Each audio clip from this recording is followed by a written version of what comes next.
Hey everyone, welcome to another episode of A Dungeon About.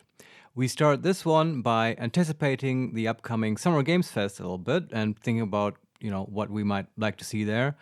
And then in the second part, we end up talking a bunch about the Star Wars Hotel and Jenny Nicholson's coverage of it, which was fascinating to us, I guess.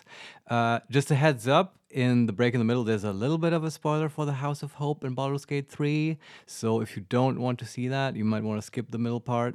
But other than that, there's no horrible spoilers in this one.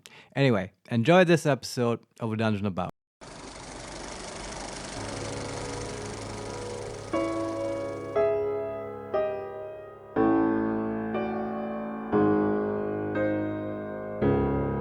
Summer Games Fest is coming up. And I feel like, I don't know, it's probably one of those things again. We both know nothing about it. It totally caught me off guard that it's coming up already. I feel like it just happened, but that was last year. Yeah, and that was the Winter Game Fest or the.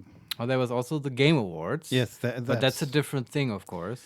Yeah, no, but that's what I'm thinking about. Yeah, me too. But like, I remember Summer Games Fest.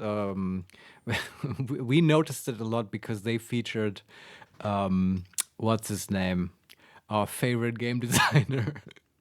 Mars First Logistics. Ian McLarty. Ian McLarty, thank you. The name was escaping me. I think he was featured there, and then one of our videos sort of blew up because of it, and that was fun. Yeah. But that was a while ago, I guess, and that was last Summer Games Fest.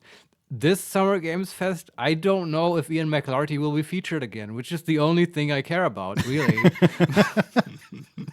Because his game has been released, the Mars First Logistics. Yeah, still in early access, I believe. Really? Yeah. Oh, okay. Haven't been hearing much about it. Haven't, really. It's not really a game for us so much, even though I like the concept of it. Yeah.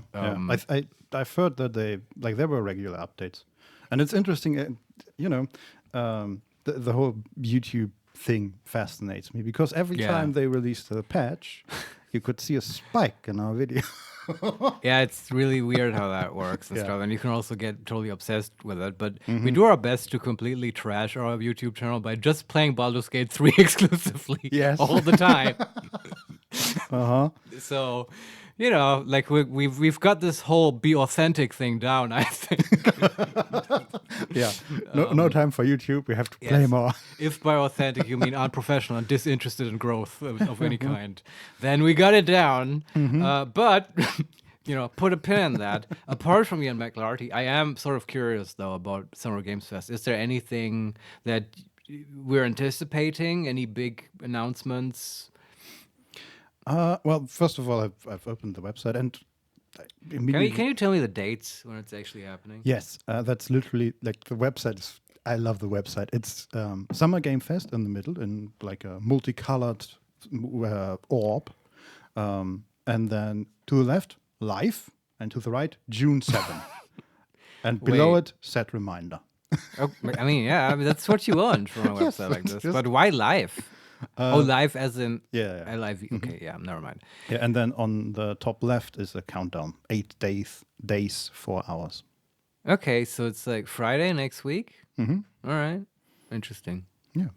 Oh, you can interact with the orb. It's like bubbles. It's like a JavaScript thing. Cool.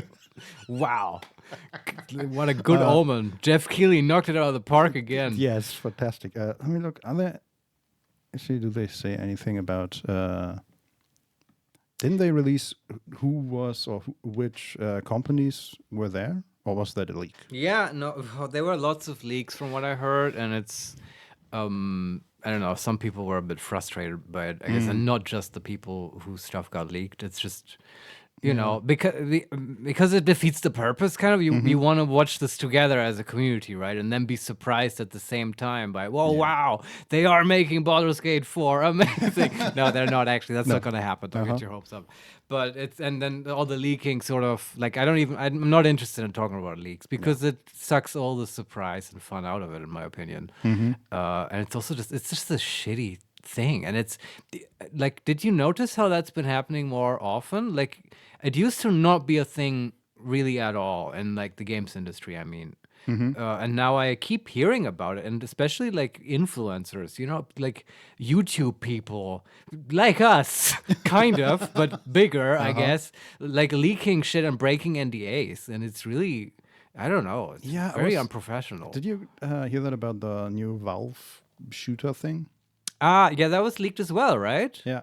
The how do you call those? A hero shooter? Like in my day, Like those Overwatch and stuff like yes, in my day it was just Team Fortress, but I guess now it's called Overwatch. Like, sure, right? but Team Fortress, I mean, It's ancient, I know. yeah, and it's also, you don't have abilities so much in Team Fortress, but I guess You kind of do though, yes. because they have Yeah, really yeah. weird weapons and stuff. Yeah. I mean, yeah, I see that. I totally understand that Blizzard with Overwatch, they've iterated on the whole thing, and it's probably more fun. But Team Fortress. Not anymore. Well, I mean, Team Fortress is also kind of dead, though, right? It's You would like, think that, but it's not. It's Is it? still regularly in the top 10 in Steam.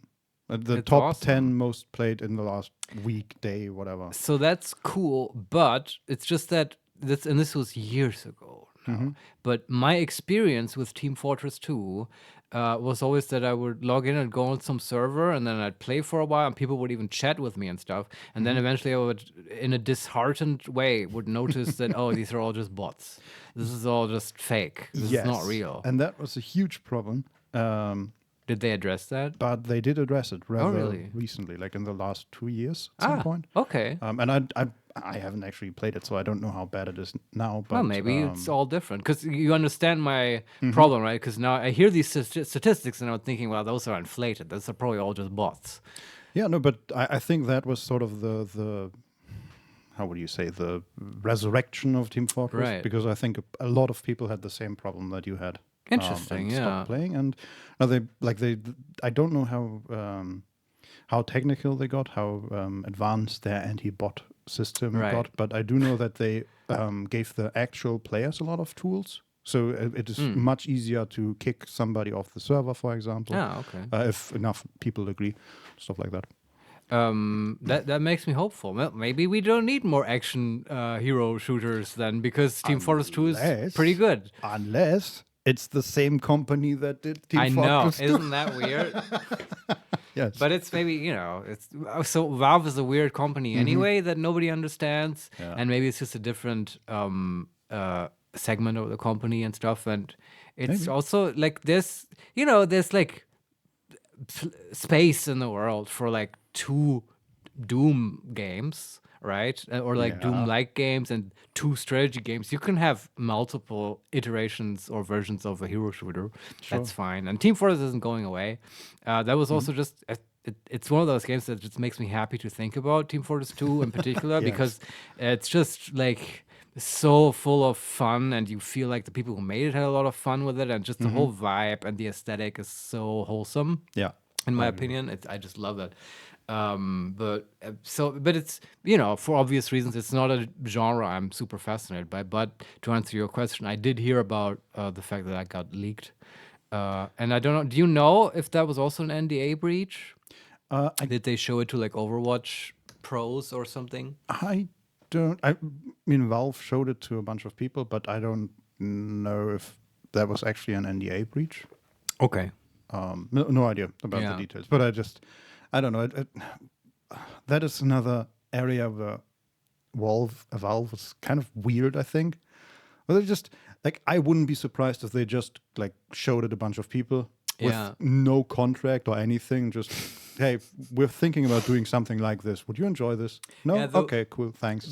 Absolutely. The way this usually works is that Gabe Newell will like show up at like his son's school or whatever, and then just for a laugh pop in his USB stick and show everyone the new Valve hero shooter and be like, "Hey, what do you think, guys?" And like, I mean, I'm joking, but stuff like that has happened. Not with his son. I don't even know his family situation. For example, the Steam Deck. He personally delivered a bunch of the first Steam Decks, and people didn't know who he was when he showed up at their door. It's like they pull stuff like that. It's a weird company. But I love it. It's Wouldn't great. that be amazing though? Like Summer Games Fest announcement, Half-Life 3. Oh yeah, I still It's coming out in August. Can you imagine? Can you imagine that? Like imagine Jeff Keighley turns around at the end and says one more thing, and then it's just a 3 on the screen. Yes, and just Gordon staring at the camera psychotically. Yeah, and then imagine if it just rotates like a slot machine to the next 3, and that's Left 4 Dead 3, and then Oh no. Team Fortress 3. And, Oh, like all of them? Yeah, They're just updating the whole. Oh my god! It's like Gabe Newell like comes down in a spacesuit and it's like, Yes. we've heard the games industry is in distress, and we have decided to save it, yeah. and humanity along with it. And like a huge sort of fireworks display starts, and Yeah. it's the takeover of our benevolent dictators, Valve. I would be okay with that. Yeah. Weirdly, yes. I don't know. Yeah. Maybe just as a sort of transitional government, like the Soviet Union, like capitalism, we will be governed by Valve. Yeah. Yeah. Hey, as long as we get some 3s up there. Yeah, like, well, they would have to do that to seize power, basically, and earn our respect and interest, really. But then it's just, to have some kind of bulwark against all this. Oh, we're going to buy your companies and then fire everyone Oh, and God, yeah. slowly cannibalize the games industry from within, which certain other companies have been doing. Hint, Microsoft. Yes. And others, I guess. Yeah. I mean, others have tried. I don't know. Sony comes to mind, but it's just the big players. I guess it's just what they do, and it's what this industry has become. It's just kind of depressing, and yeah, Valve does seem a little bit different from that. Yeah. Though I mean, they're just mysterious.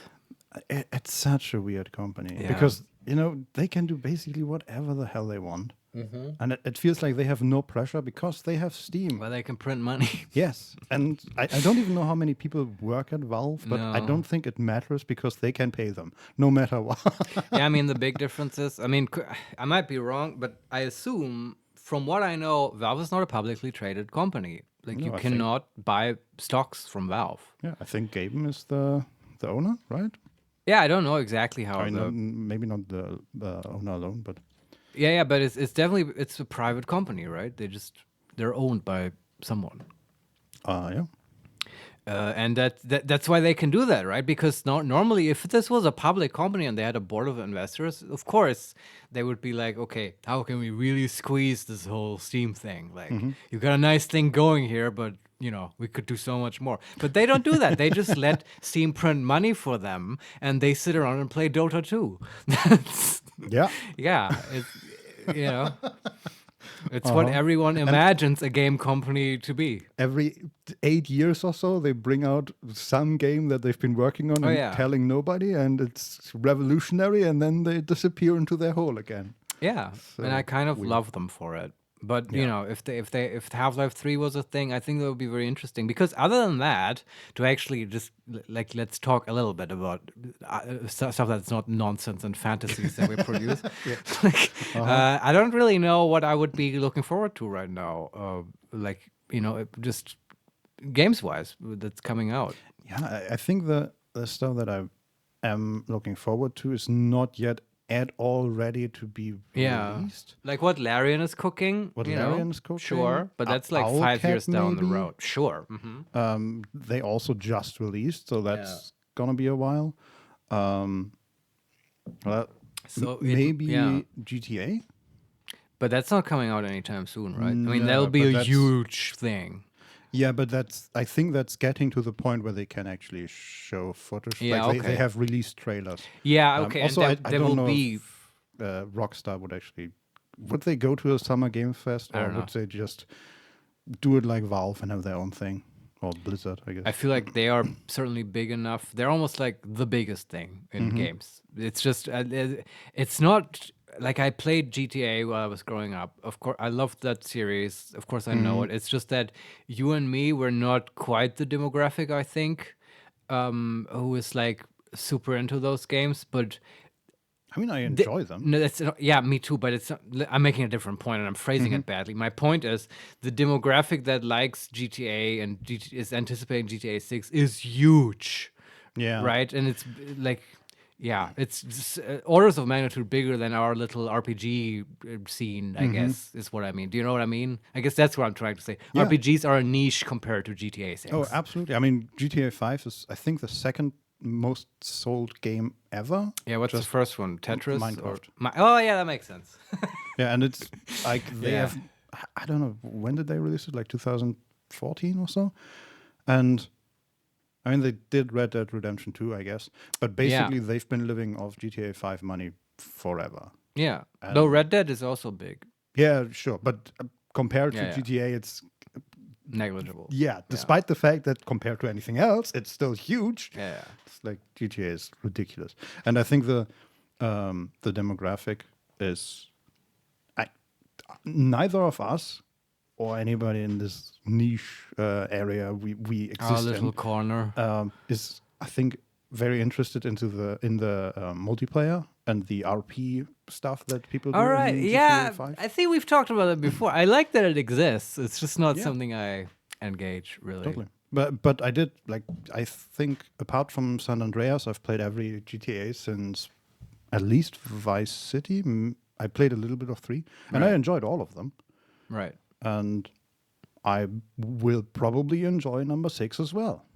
I'll Yeah. definitely play it. So I will enjoy watching it from the sidelines and seeing it unfold. And I am interested in, like, Rockstar always had they had very interesting takes on sort of Americana, right? That sort of outside perspective on U.S. culture, yeah, and how they sort of like they do satire on it, right? And that's sort of interesting. And I don't know, the world's changed since GTA 5. I think that's fair to say. And I'm interested in what they have to say, honestly, because they're so big, right? I want to know what, I guess you could call it the story, but it's also about all the other stuff, right? The themes, the aesthetics of GTA 6 and stuff. absolutely. And it's going to be on the East Coast. It's, We know that already? in fictional Florida. Oh, man. Oh, boy.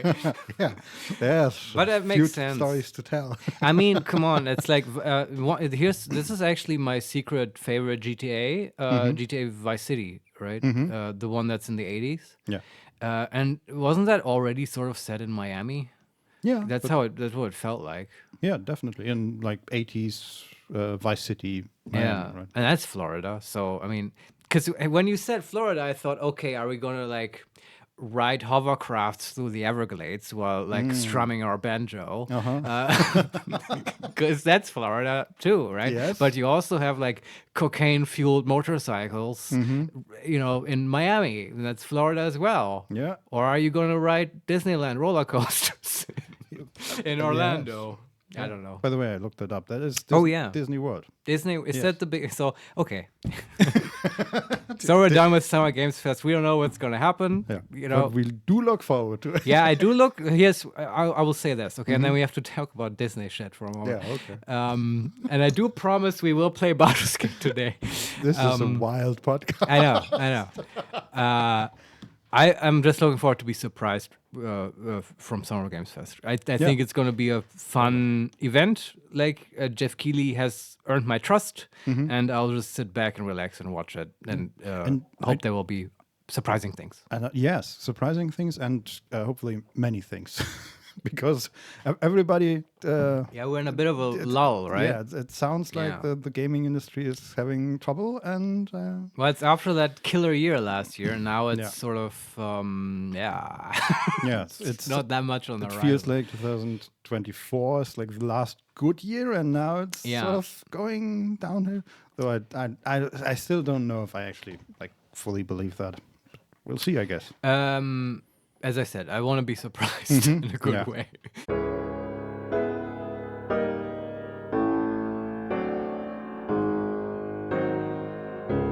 An amulet that causes the blood to surge and the heart to swell, along with other parts. Most invigorating. I don't know about you, but having artifacts that literally just describe what they do is weird, isn't it? Like the amulet of greater health. Or the gauntlets of hill giant strength. Really? These are always like. I feel like these are always the more generic magical items? Yeah, I don't know. I mean, it's not like what would you prefer, like Frostmourne or something with like a legendary name? Yeah, but if everything, I feel like it's silly if everything has like a proper name.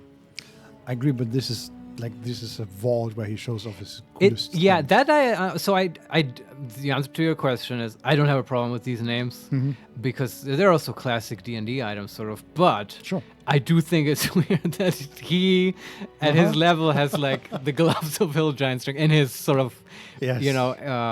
archive. Or it's not even an archive, right? He's displaying them. Like that's not what he would be putting in a display case, I feel like. But Yeah. okay. I mean, the Orphic Hammer is cool, right? That Absolutely, fits. yeah. That one is. But right. his like Viagra amulet, like why would you display that one? Like but he's a weirdo. I don't know. We should call it the Viagra amulet. That's and what it I is. That would feel like yeah. he would stop displaying. I agree with you, but that would be a better name. Viagra amulet, amulet of eternal erection. Yeah. Well, it helps in these difficult times. Yeah.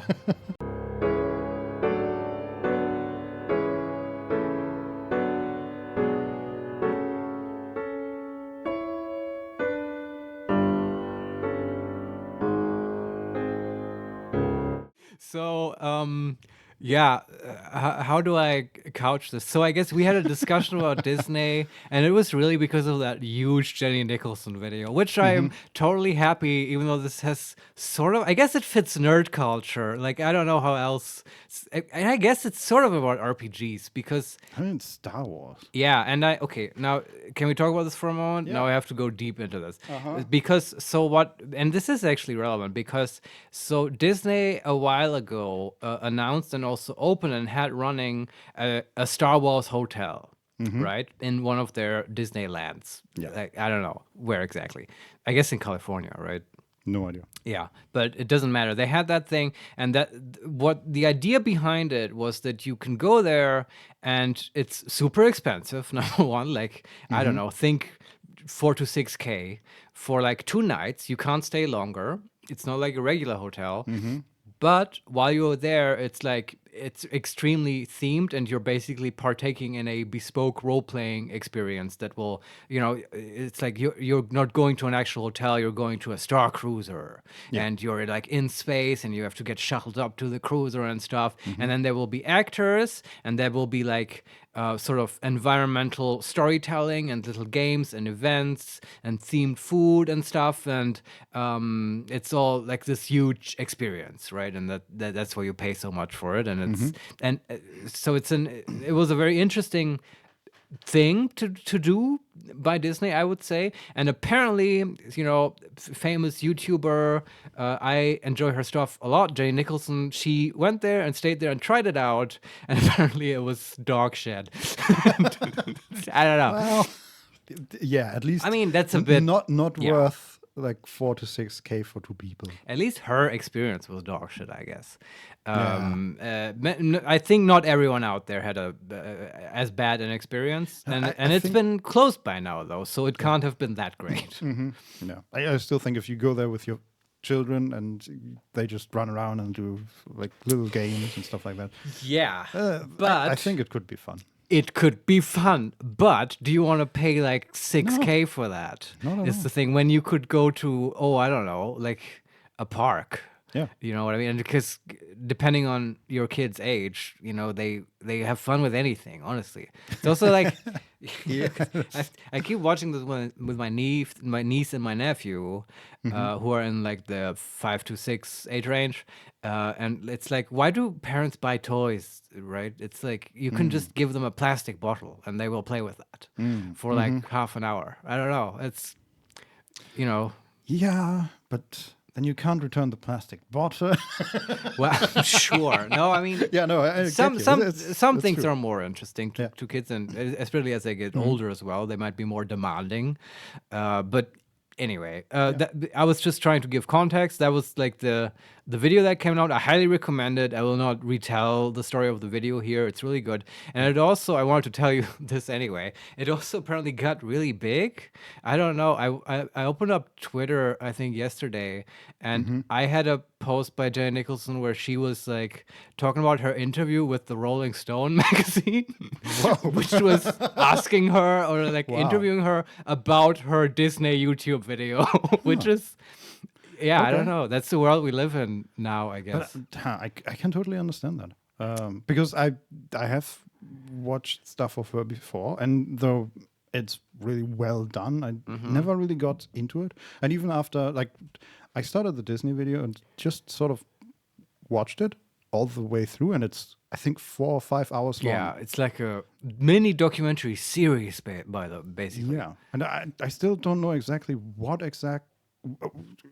the reason was, why it was so easy to watch and so interesting. It's her throughout. Storytelling. She's just good at it. Her other videos don't do it as much for me. Okay. Like I after your recommendation, I watched the what was Evermore. Evermore. Oh yeah. Thing, yeah. And if you, dear viewers, enjoyed the Star Wars Hotel, you should also watch the Evermore video because it's also about a theme park that does role playing. But in that case, I felt like it was sort of depressing. Yes. And I didn't get the same feeling from Disney. Yeah, because it's easier to hate Disney, right? Yes, maybe. Yeah, no, Anyway, it's true. The Like, Disney one is really good, and I totally understand that it got huge. I agree with you, though. The Evermore thing was a bit more sad because it was a smaller project with like smaller artists and creators involved and stuff. But to be fair, the Disney thing also, right? They were, and she mentioned this in her video. There were many like sort of very talented and passionate actors and creators and artists and stuff involved, and they all got sacked as well. And like, you know, and you can't just reassign them necessarily either because you might specifically cast them to look like Rey from Star Wars or whatever. Totally. It's a really good video. Cannot stress enough how tiny that room looked in the Star Wars video. Looks positively criminal. For 6K, she should definitely not have had the experience that she had. Oh, you mean the cabin where she slept? Yeah. Oh, okay. Since we're now talking about this, Vincent, can you describe that room to me? Because I had a hard time imagining what that is. It like a literal cabin on a ship, like that small? Kind of. And I mean, we're talking about the actual hotel room now where she Yes. was staying there because you have to sleep there. Yeah. So when you entered the room, I believe on the left side was a small bathroom, and then it opened up into the sleeping area, and that was basically a queen size bed or king size bed. Oh, okay. And on all sides of this bed, there was maybe a meter to the wall. Okay. But that's a pretty big bed. I was imagining something much smaller. But it's for 5 people? But Like for 2, it was okay, I would say. wait, but do they sleep in the same bed? She made it sound like they have like bunk beds with like an upper and a lower. Yeah, that was in the wall between like the bathroom and the bed, basically. There was another bed in the wall. Yeah, and there was also Where you have to climb up. yeah. Okay. And there was also another one that you could lower down from, like that was flipped up to the wall. And I think if you lower that down, you can't easily traverse the room. For 6,000 American dollars, you two can live in a cyberpod. Yeah. Yeah. I mean, Like, the pricing is wild, right? Yeah, I think like for 2 people, that room was fine. Yeah. For 5 people, especially with children, that would be very small. Yeah. And it's for that price, it's insane. Like the videos she showed of comparatively priced rooms in cruise ships or in the Disney hotels, they're enormous. Like they're as big as your flat. And you would think that space is sort of more expensive on a ship than on, I don't know, Californian soil. Yeah, especially because she didn't really show what was in the vicinity of the hotel, but I think it was pretty much standing on its own. So making it bigger wouldn't have been a big issue. Yeah, in my that's the opinion. weird thing to me. Why didn't they just make it way bigger? Because they surely have the money, and I understand that in their actual like theme park, space is an issue, right? Because everything is very close together. It has to be kind of in walking distance because your customers have to like walk through the actual thing, and there's like all kinds of considerations of like sight lines and stuff. You can't see like the Star Wars thing out when you're like in like I don't know. What's another Disney franchise? The Pirates of the Caribbean. Yeah, and you're in that land, you don't want to see sci-fi shit on the horizon, right? So they have to take all of that into account with the spacing, and it's very difficult where you put stuff. But from the way she made it sound, like they were brought there with a shuttle or like a bus or whatever. So it's like out in the middle of nowhere, sort of, and there's space around the Star Wars hotel. And then why not just make it way bigger? Like, are you really like? Why would you nickel and dime the construction, Disney? Why? Yes. Good I don't question. understand. Me neither. Me neither. I understand they have to like you have to be economical about this stuff, right? But that seems a weird thing to cut costs on because it's a one-time thing too, and you can reuse this thing for other stuff. And it's just I don't know. I'd really love to see, like, I would love it if that's not going to happen. Obviously, I know that's not going to happen. But if there was an actual, like, response, like an honest one by Disney, I'd just love to hear the behind the scenes, right?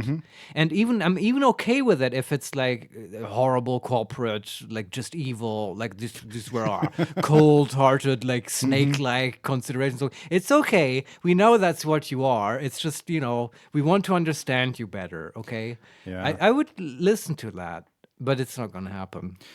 No, probably not. Though I do hope, like, that was my thought as well at the end of the video. Like, why, like, she's obviously so passionate about, like, theme parks in general, but also Disney. Oh Like, yeah, just do something with her. I said But this to you. that's not gonna happen, or if it's gonna happen, it's not gonna be good. Jennyland, anyone? Huh? I would go there. I mean, probably not because it would be in America, but like Jennyland Europe, I would go there.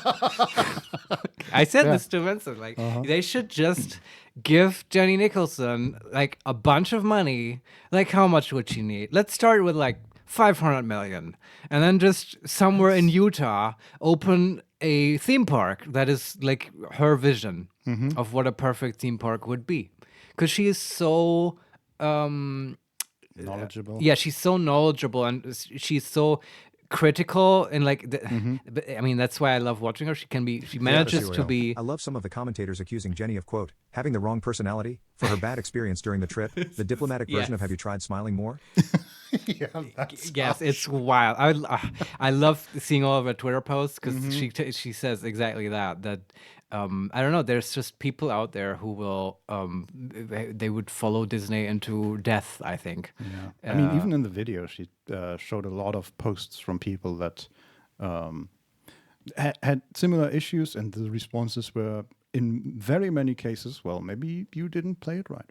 Maybe you made a mistake. Maybe you, like, okay, to be clear, in her case, the app that connected her with the Star Wars game that was going on and that was supposed to track her progress on different quests and with different actors and all that just didn't work. Well, but what the fuck? Like, why didn't that work, right? Yeah, That's exactly. not her business. And honestly, like, listen up. Like, if I'm paying upwards of $6,000 for a 2-day vacation, I feel entitled to make any fucking mistake that I want. And you bet I am entitled to, like, not smile at people because I am going there to Mickey Mouse Land, the land of smiles, in order for them to make me feel good, right? That's what I'm literally paying them for. Yeah. And so I expect them to be professional enough to, like, deal with that, right? And it's not, and that's very different from, if you're going to, like, Evermore or whatever, and they're being paid minimum wage to like do a role-playing thing with you. It's totally different. Yeah. Okay. Where you can see the houses that are not yet complete before you even enter the park. Yeah, and it's then you might have to like actually invest a little bit and get participate more actively. But there, I don't know.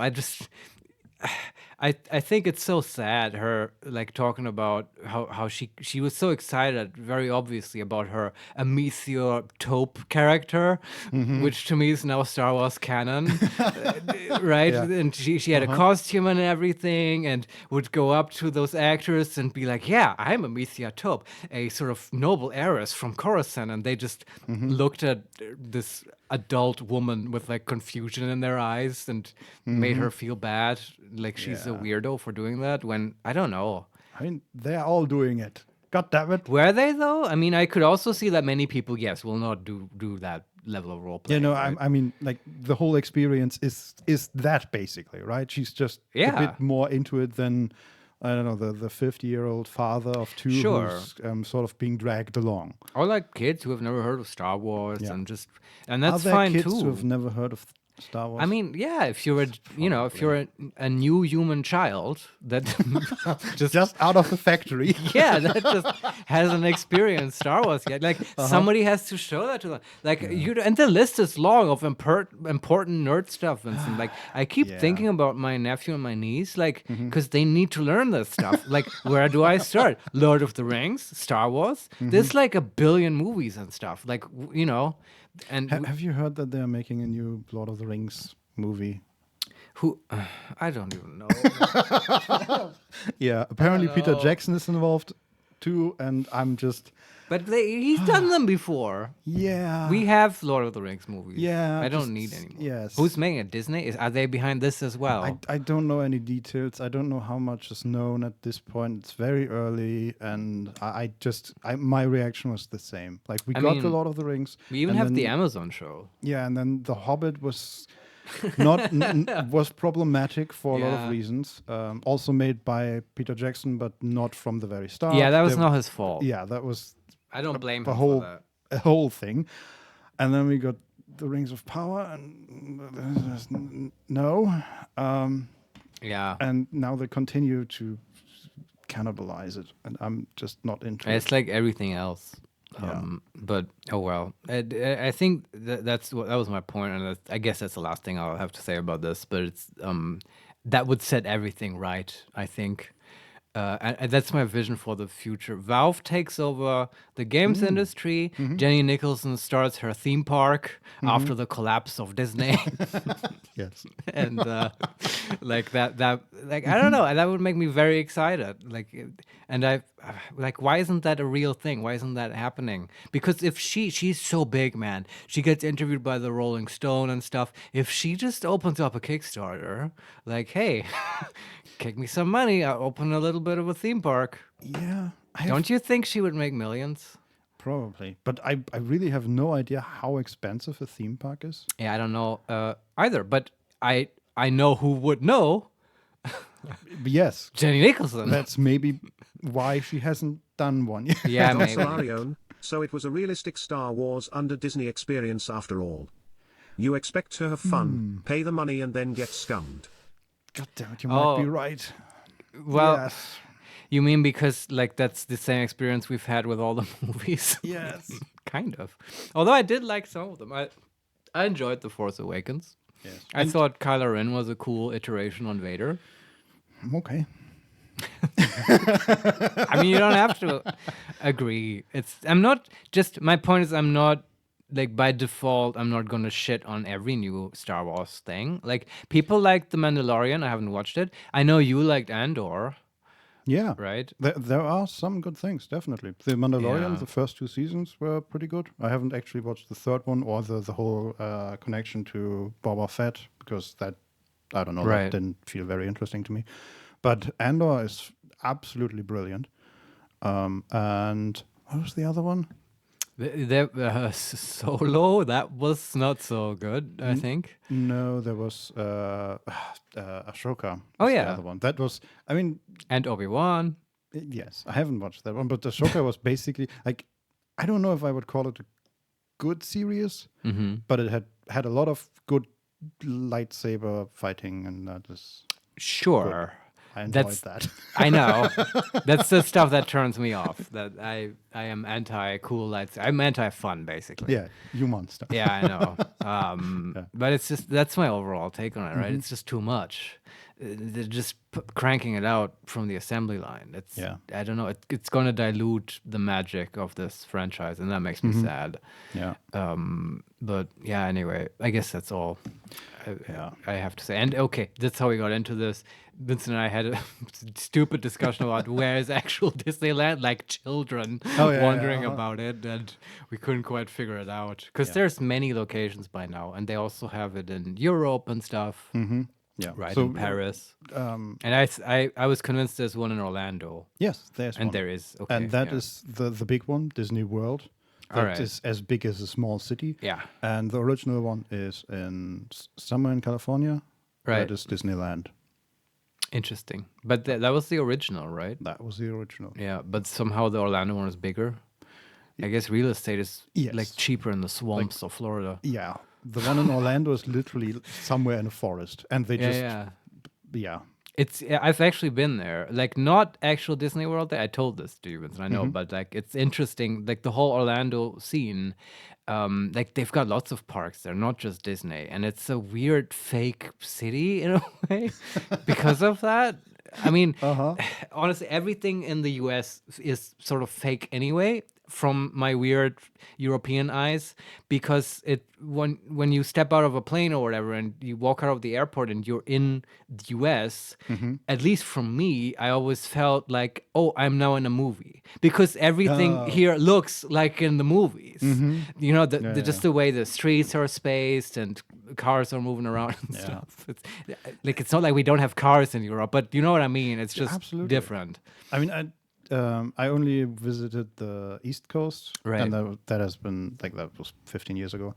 But I distinctly remember walking through New York and feeling like this is like sci-fi bullshit. Yeah. Because the houses, like the skyscrapers on either side of you, are hundreds of meters high, and it feels so surreal. Yeah, it's wild. Because that's not how European cities work at all. Yeah, we probably took the same route or a very similar one, because I was also on the East Coast and also in New York. And it's like, this is the stupidest like gamer confession, like, but you will appreciate this, like, because I was like, looking at Manhattan and stuff and walking through it and going through like Battery Park, and that was the wildest, surrealist realization, because I felt like, oh my God, this is just like Deus Ex. Like, they took the actual, this looks exactly like that Deus Ex level. They took the actual Battery Park. I know. That's the train station over there. Oh my God, do they have homeless people here? Yes, they do. Yes. Like, it was so wild. And yeah, anyway.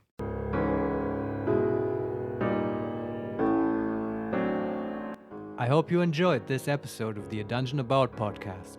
We record live, usually every Thursday at 4 p.m. Central European Time on Twitch, twitch.tv/HeMakesMePlay_live. You can also watch some of our Let's Plays and other videos we create on the HeMakesMePlay YouTube channel. That's youtube.com/@HeMakesMePlay. And you can also follow us on Twitter @makes_play. Thanks everyone. See you next time.